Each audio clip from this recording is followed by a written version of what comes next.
Jamie, you're going to be the goalie. Goal. You'll be the goalie. Well, listen, I need Gary to come and be the penalty taker. As a kid, I'll be a so good you goalie. saved 2 penalties. I know a lot of it is to do with the work that you do in the build-up. But what do you have to be thinking about? Jamie is the goalkeeper now. A penalty's been awarded. What do you have to be thinking about to make your decision? Yeah, well, obviously in today's day and age with technology and all that, we try to do anything we can in order to give us the best chance of saving. So we try to educate ourselves perhaps on who a few of their penalty takers are before the match, seeing if they have any patterns or anything like that. And obviously once it's been given and you've seen who's taking it. Do you ever forget? I mean, you get that much information now as a goalkeeper. He puts it there, he does that. Do you ever have that where you forget where he's put it? I haven't until now. Generally, when you're looking at the penalty takers, it's the main guys who normally one of them stays on. So, yeah, the first 2 or 3, when you're looking at a team like, for example, Man United, you got obviously Paul Pogba, you got Martial and Marcus Rashford and all these sorts of guys, and they're quite obviously easy to remember. But yeah, in my experience until now, I haven't forget. But there was actually, we're so thorough in what we do. The penalty save against Charlie Austin last season against Stoke, he didn't start the match, but he came off the bench, and I remember they had a list of maybe 7 or 8 guys that took penalties at the club, and just thankfully, at the right time, it came to me where he. So that was good that he came on. You know what? I was thinking about that because we always talk about the goalkeepers looking at the videos. He puts it here. He likes to put it there.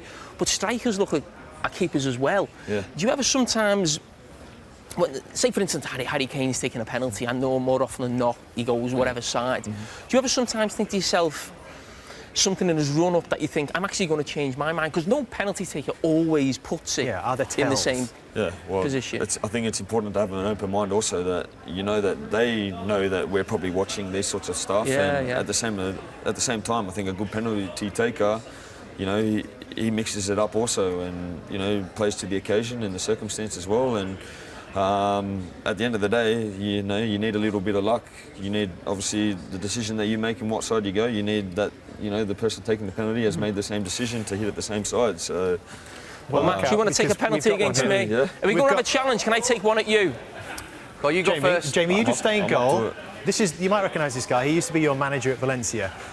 But what can you tell straight away by where he's standing? Can you tell anything here at this point? Which side he's going to go? Well, when I was growing up as a kid, I got taught the more angle of the run-up was, if it was more of an angle, being a right footer in this case, you'd be going to my right. The more straight of the run-up, he would sort of open his hips up last minute to sort of hit to the keeper's left. That's what I learned growing up as a kid. But But if you're not sure, should he guess, or should he just stay central and try and make himself big, and then go when he kicks it?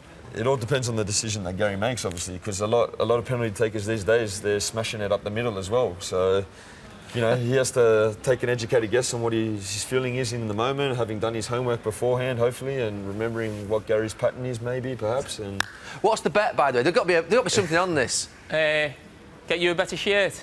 Oh, the shirt's fine. You've got to wear a United shirt, or I've got to wear a Liverpool shirt. Yeah, go on. When you felt your way back in the show in a few weeks.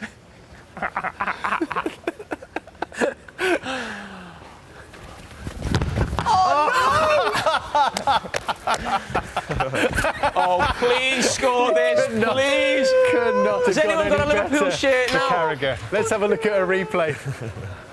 Saved it with wow, what to say? Didn't even bother with his hands, Matt. Slightly unconventional technique. What do you think? At the end of the day, he kept the ball out of the back of the net. And so if I score, go on, get in. Oh, sorry. Right, Gary, I hope you were listening to everything that Matt was saying. So if I score this... Have you got me a pair of gloves? When are you going to wear it? Friday? No, not Friday. No. Gary, do you remember Gelsenkirchen? Here we go. Was a good penalty taker. Oh, dear. That's a Liverpool shirt. Oh. I'll buy it. There we go. 23 Carragher on the back. So, in conclusion... No, I'll tell you again. 23 Shaqiri on the back. He hates Shaqiri, doesn't he? No. You've been very nasty about Shaqiri. Okay, I didn't like his comments against Stoke. I'll get him to get you a signed shirt. So for you, Matt, what's the expectation of this season? We were speaking to Chris earlier. It's about trying to make progress. What does that look like for you? I think it's in terms of our points tally. If we can build on what we did last year, obviously every year I think from our understanding, 40 points is the mark that sort of keeps you safe every year, and we managed to achieve that. So if we can build on that from last season, then I dare say it's going to be another successful one. And more than 10 clean sheets this year as well, maybe. Yeah, that's the goal. We had a little meeting last week actually about the little goals that we want to put in place, and yeah, we managed to get to 10 last year, which was actually our goal. And if we can better that again, then it'll be great. Top man, thank you very much for being a good All sport best. as well. You've seen history here as well. A penalty Thanks. saved with Jamie's backside. And he won the bet. Interesting to see Gary Neville in a Liverpool shirt with Shaqiri on the back very soon.